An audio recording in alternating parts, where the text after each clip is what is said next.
नमस्कार दोस्तों, मेरा नाम डॉक्टर शुभम महाजन है और मैं एक फिजियोथेरेपिस्ट हूँ। अभी एक बात बहुत अच्छी हो रही है कि कोरोना की सेकंड वेव का हमारे देश पे इम्पैक्ट धीरे धीरे कम हो रहा है। पॉजिटिविटी रेट भी घट रहा है और रिकवरी रेट भी बढ़ रहा है। लेकिन इसका मतलब ये बिल्कुल भी नहीं कि कोरोना पूर्ण रूप से जा चुका है। अभी कोरोना कहीं गया नहीं है। टेम्पररी अभी ये पेंडेमिक का सस्पेंशन हुआ है।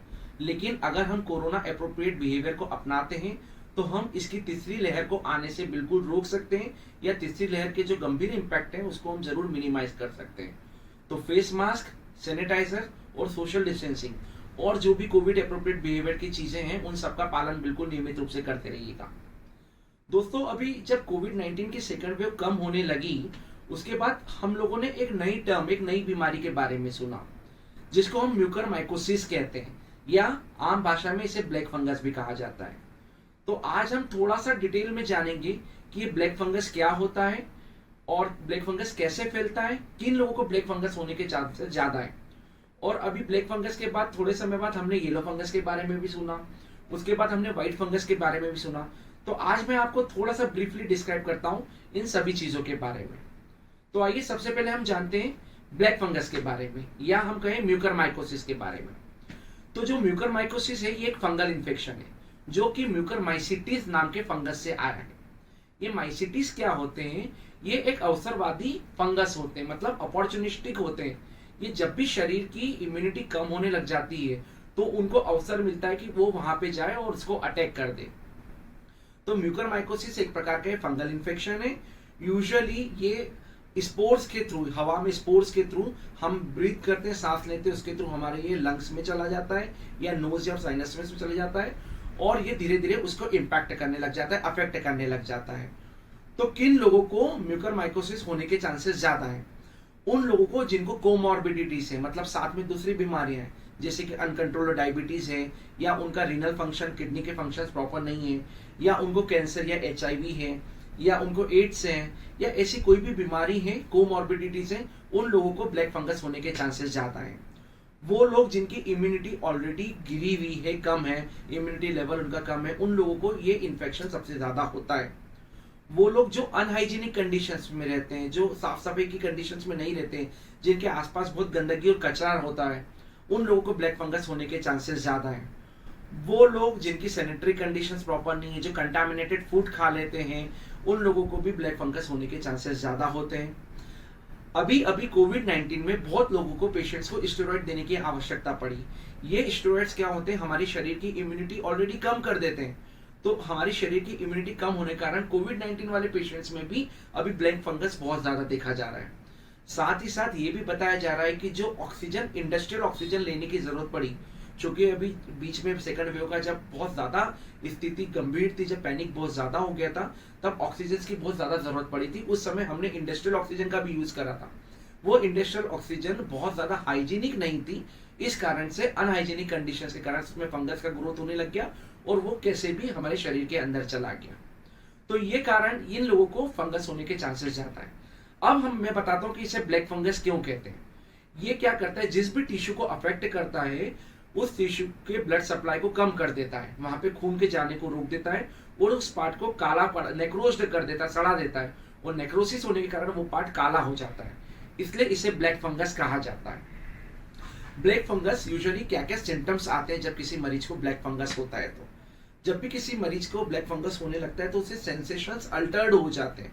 अल्टर्ड सेंसेशन का मतलब, चूंकि नर्व सप्लाई अफेक्टेड होती है तो उसे कभी यहाँ सुन्नपना लगता है, कभी तेज फीलिंग होती है, कभी चुभन सा फीलिंग होने लग जाती है।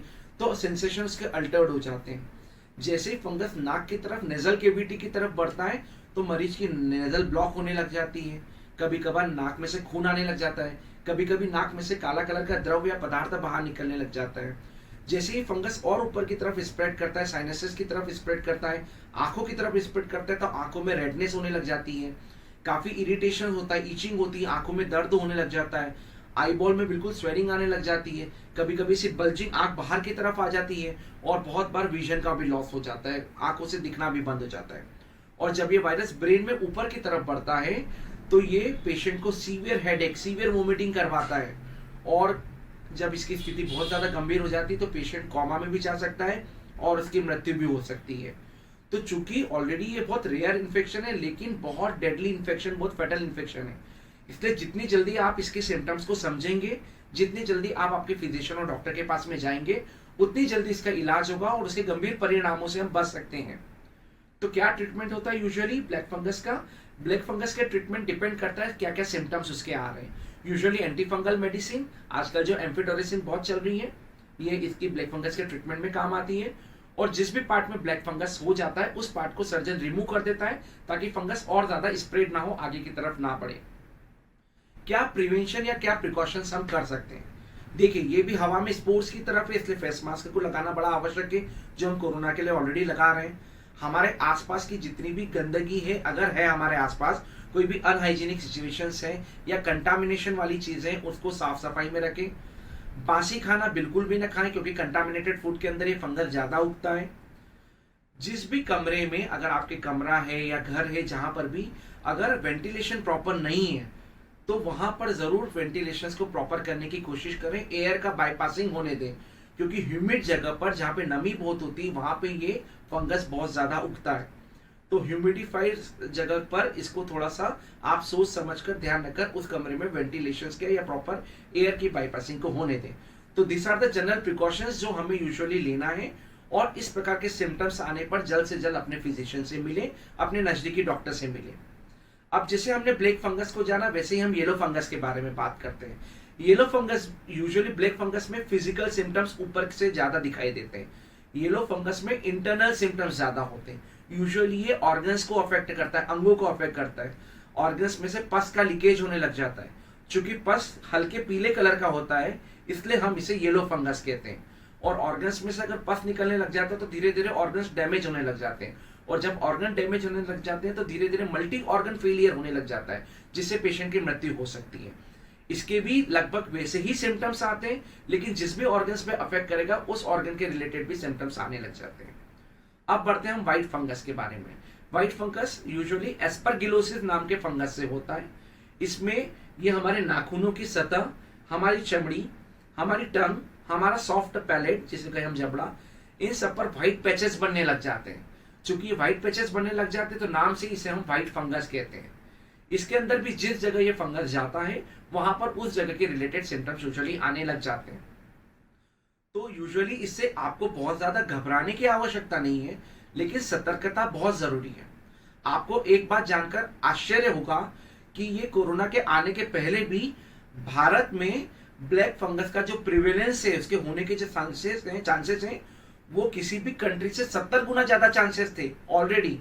लेकिन चूंकि कोरोना 19 के अंदर, कोविड 19 के ट्रीटमेंट के बाद में लोगों की इम्यूनिटी कम हुई है, स्टेरॉइड्स और एंटीबायोटिक्स ज्यादा लेने के बाद में और इम्यूनिटी लेवल गिरा है, इसलिए ब्लैक फंगस अभी बहुत ज्यादा हमें सुनाई दे रहा है और बहुत ज्यादा केसेस उसके आउटब्रेक हो रहे हैं। तो आप सब लोग कृपया, खासकर विशेष जो अभी अभी कोविड 19 से रिकवर्ड हुए हैं, जिनको रिकवरी होने में अभी 6 हफ्ते ही हुए हैं, अंडर 6 वीक्स में रिकवरी है, तो वो लोग विशेषकर अपना ध्यान रखें।